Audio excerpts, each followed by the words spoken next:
Emergency earlier this week, we mobilized 1,000 members of the Maryland National Guard to assist state and local health officials with the state's emergency pandemic response and to provide operational support to help open and operate these testing sites. In addition to Laurel Medical Center, today I'm announcing that by the end of next week, we will be opening 10 hospital-based testing sites, including the University of Maryland Charles Regional Medical Center in La Plata, University of Maryland Capital Region Medical Center in Largo, Doctors Hospital in Lanham, Meritus Health in Hagerstown, Frederick Health, University of Maryland Medical Center in Baltimore City, Johns Hopkins, also in Baltimore City, MedStar St. Mary's Hospital in Leonardtown, and Northwest Hospital in Randallstown. We will be launching these sites in the coming days, and they will all be fully operational by the end of next week. In addition, next week, in partnership with the federal government, we will be opening a testing site at St. Agnes Hospital in Baltimore, where FEMA will provide some staffing support as well. All of these sites will be open for walk-ups 7 days a week with no appointment necessary. Walk-ups or drive-thrus with no appointment necessary. Now, one of the primary goals of this effort is to ease the burden on hospitals and emergency rooms. And we're already getting great encouraging reports that emergency room traffic for testing has dropped dramatically as a result.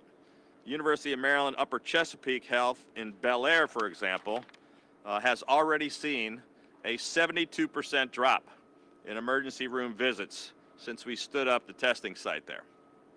I continue to urge federal officials to address the serious national shortage of rapid testing. We have had little update from them, but it appears that it will still be several weeks before the federal government is able to begin distributing any more rapid tests. Thanks to our forethought and planning efforts at the Maryland Department of Health, we've continued to acquire more and more tests throughout the crisis, and we currently have an abundant supply of PCR tests. And in addition, we're in the process of distributing 1 million at-home rapid tests through local health departments, and we're finalizing numerous additional emergency procurements to acquire as many more rapid tests as we possibly can from multiple sources, and we're on track to receive another 500,000 rapid tests in the next week. Every 24 hours, as part of our aggressive sequencing program, we are analyzing more samples to detect the Omicron variant, which, as of today, we now estimate accounts for approximately 90% of all of our lab-confirmed cases in the state, as well as 90% of all hospitalized cases. I grew up right here in Prince George's County, and at the very beginning of this crisis, nearly 2 years ago, one of my first ideas and efforts was to reopen this closed Laurel Hospital. And for nearly 2 years now, this facility has been open and staffed by incredible medical professionals and healthcare workers who have been working day in and day out to treat patients and to save lives. Today, the hospital is nearly at full capacity.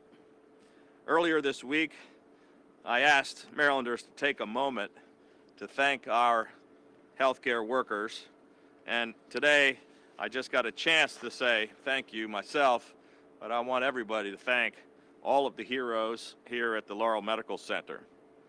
And now I'm going to turn it over to another medical hero, and that's Dr. Mohan Santha, President and CEO of UMS, who's going to discuss why these testing sites are so important to our hospitals. Thank you, Governor. Good afternoon, and let me start on behalf of all of the healthcare workforce across the state of Maryland saying thank you, Governor, for your leadership, and thank you for continuing to lean in to the challenge that we are collectively facing. You summarized it incredibly well to say that our hospitals in the state of Maryland are under incredible stress, and that stress is borne by our frontline healthcare workforce. We are seeing a rapid rise in patients arriving to our hospitals with COVID-19, very specifically, as you described, as a consequence of the Omicron variant of COVID-19. We have some facts that we need to share with our communities. Across our health system at the University of Maryland Medical System, a month ago we had 200 patients with COVID-19. Today that number stands at 800 in 1 month's time. That's a fourfold increase. We see that burden borne not just in caring for COVID patients, but caring for all of the patients who require our need and come to us with that great need. 75% of the patients who are currently admitted in our hospitals with COVID-19 across the medical system are unvaccinated. It's an important fact that needs to be reinforced. Another critical point to be appreciated is that less than 5% of all patients who are hospitalized with COVID-19 are patients who have been not just vaccinated, but also received their boosters. So it is an important message in helping support our healthcare workforce is to be vaccinated and to be boosted, because the data I just gave you are facts.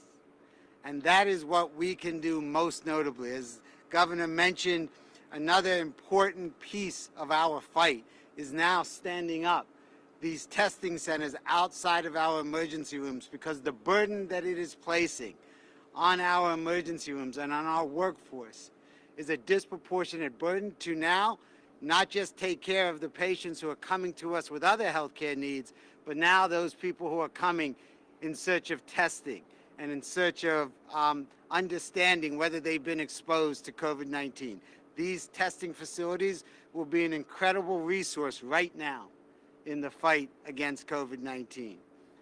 I understand that it can sometimes be confusing as we continue to share our knowledge, as we evolve our understanding of the COVID-19 virus. But what I would tell you is we will continue to speak fact and speak our understanding of the science so that you can make informed decisions about what you can do to support each other, our communities, and importantly, our healthcare workforce. So thank you. Thank you, Governor. Thank you, Dr. Santha. And with that, we'd be happy to take a few questions. Brad.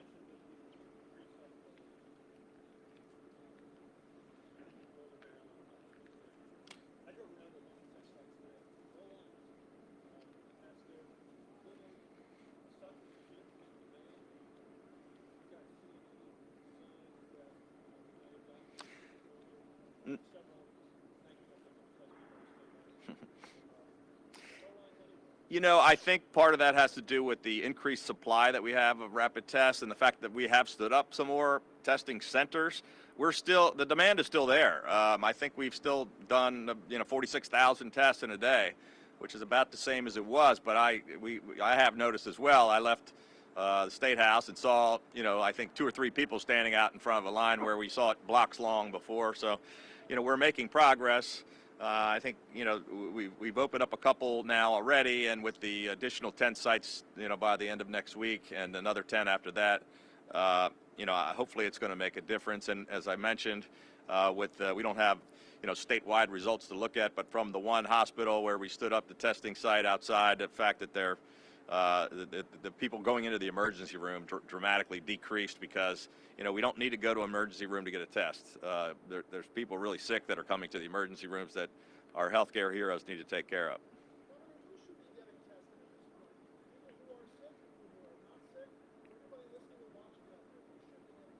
Well, maybe I'll turn that over to the medical professionals and let them answer that, because they probably have more credibility than me. So we would absolutely recommend those who have symptoms be tested. And symptoms now, again, include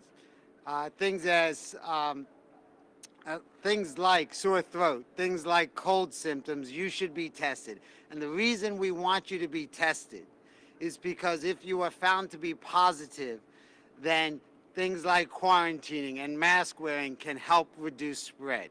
If you've been exposed to somebody who you know has now tested positive, you should be tested.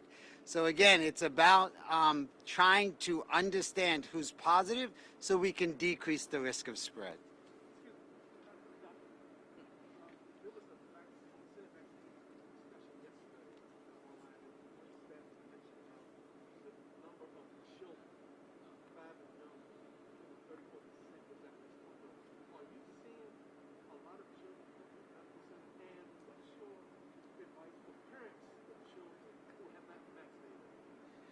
So again, I think we are seeing across the state of Maryland a rise in children being hospitalized with COVID.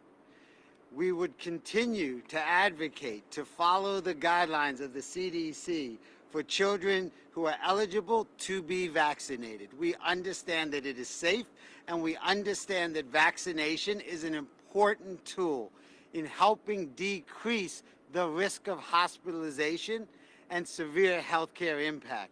So absolutely, we would continue to advocate for children to be vaccinated according to the guidelines of both CDC and FDA approvals.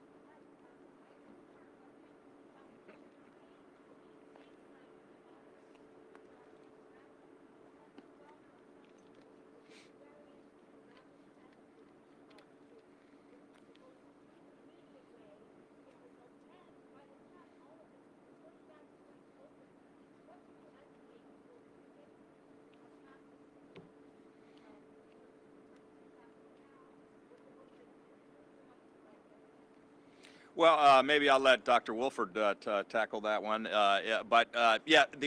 We'll be offering rapid tests and point of care testing, PCR testing. Both are important. And yes, the rapid tests are not as accurate, and particularly with Omicron, there's some concern that doesn't always show up. But it's definitely a really important screening tool. You want to get that quick answer. We don't have false negatives. We don't have false positives. So if you have it, it'll pop up. It never tells you have it when you don't. But we got to do both. So hopefully you get the rapid test so you can get a quick answer, and then do the more detailed test, and you wait for those results to come in. But we want people to quickly isolate.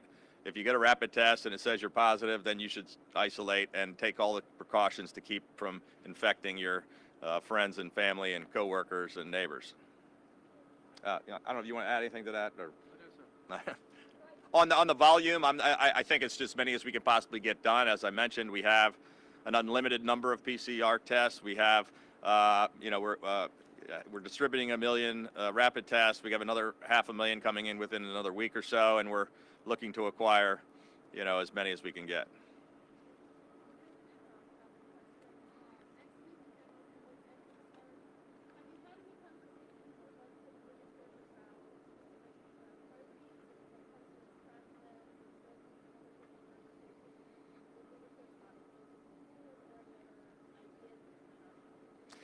Yeah, look, we're mostly right now focused on a couple of emergencies, crises, the Omicron variant that's overflowing hospitals, standing up these testing sites, and getting people vaccinated and boosted, and dealing with snow emergencies, which, by the way, we're expecting some more weather to come in this evening through tomorrow morning, and with potentially pretty serious accumulations and problems with the roads tomorrow.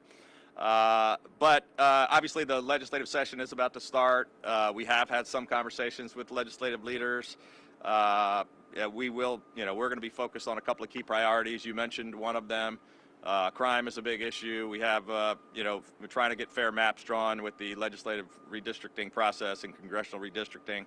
And we're going to be pushing for tax relief to try to help struggling Maryland families and small business owners and retirees.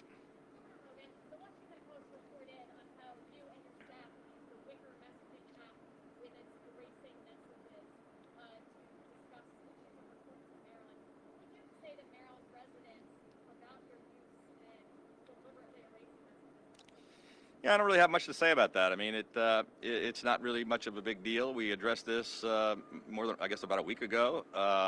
There's nothing inappropriate with what we do. It's not really, doesn't take the place of official government communications, but we certainly have the ability to communicate in an informal way, in person, on the phone, and through messaging chats. I think it's a pretty common practice, and there's absolutely nothing wrong with it. I think we are being very transparent, yes.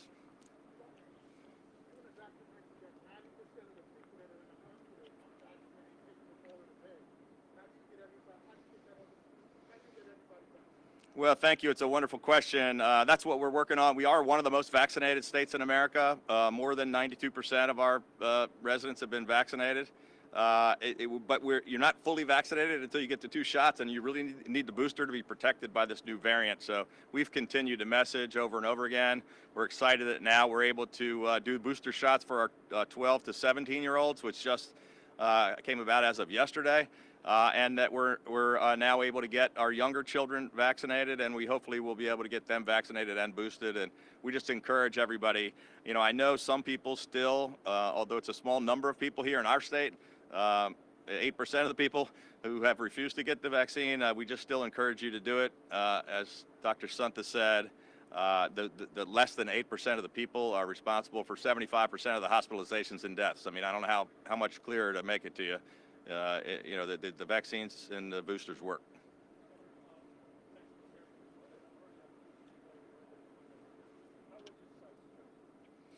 Yeah, that's a great question. I think our health department team and together with the National Guard and our hospital partners, you know, it's just how fast can we get something open and where is the biggest need. We'd love to have one in Montgomery County. I think that's probably something that is in the works, although it's not this week. And we have great partners like who've been responsible for a lot of these sites in conjunction with us, and we're going to continue to, we'll try to get as many of them as open as many places as we can.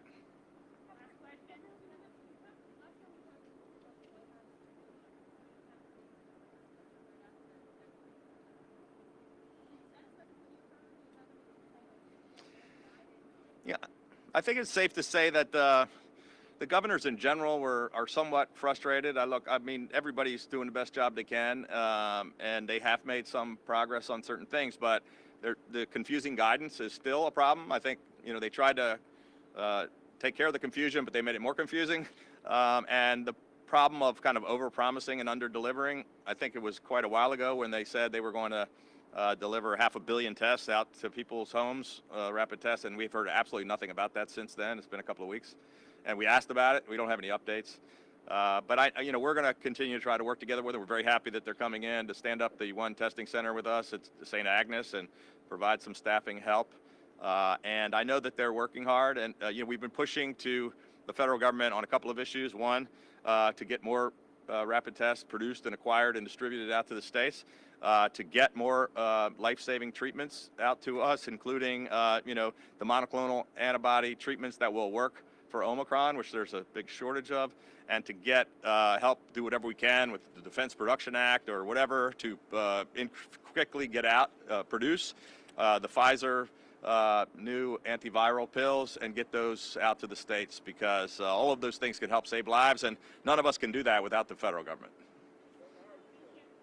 I feel great. Thank you very much. You know, I'm happy to be fully back to work, and I'm glad I'm able to get out of my locked room. You know, my wife had me on lockdown. I didn't come out of the room for 10 days, and luckily she dropped some food outside the door. So, thank you. Thank you, guys.